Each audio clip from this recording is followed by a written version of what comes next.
So let's talk about the basic idea of I/O in Java and how it kind of works. So the way to think about I/O in Java is streams. And streams are really a good way to visualize them as a pipe. And a stream is basically just some way that data can flow. You can have a stream that flows data into your program or a stream that flows data out of your program. So you basically can have input or output. And these pipes that carry data that are called streams, they basically can be of different types. So one stream, just like a pipe, might carry something different. A stream might carry some characters or a character stream. A stream might carry bytes. A stream might be connected to different data sources. You might have a stream that is connected to a database or a file or a network, and they could be implemented in different protocols. But the basic idea is this is kind of abstract concept of a stream or a pipe, and that allows you to read from an input stream or write to an output stream. And so having that basic understanding of streams in Java is kind of essential to understand how I/O works, because I/O is based off of this concept of streams. So one way that streams are implemented in Java is basically through a pattern called the decorator pattern. And the decorator pattern itself is a little bit more complicated than what we are going to get into in this module.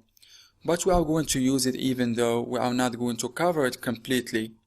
A really simple way to think about the decorator pattern, though, is, as you can see here, I have a picture of some Russia dolls. And if you are familiar with these Russia dolls, basically what it is it's a bigger doll, and when you open up that doll, there's a smaller doll inside, and when you open at that one, it's got a smaller one inside, and so on and so on and so forth. And that's kind of how file I/O or I/O in general works in Java.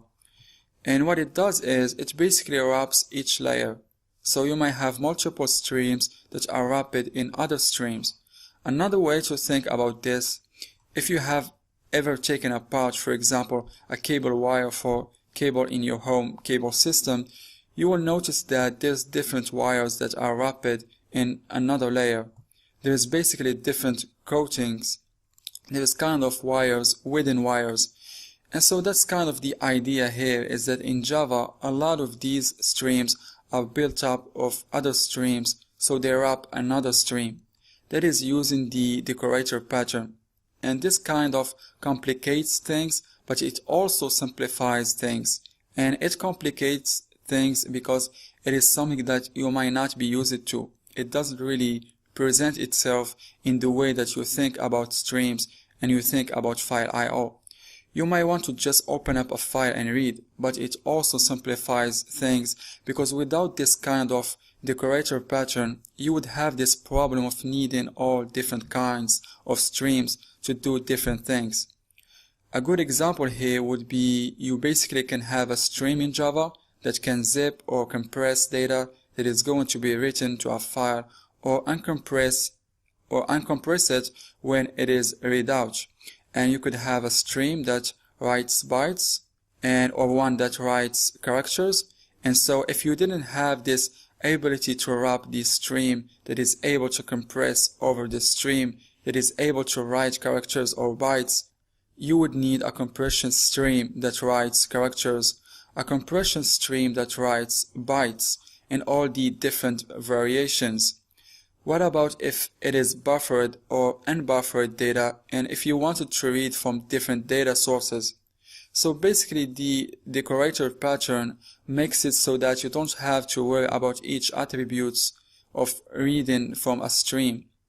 It allows you to combine them together and make up the stream that you want from the streams that compose the outermost stream. And we will start to see this as we get into the code. So let's take a look at what the basic hierarchy of the I/O in Java is. And this isn't all of the classes that exist in I/O, but this is how it is basically laid out. You have object at the top, and then from object you have two sides here.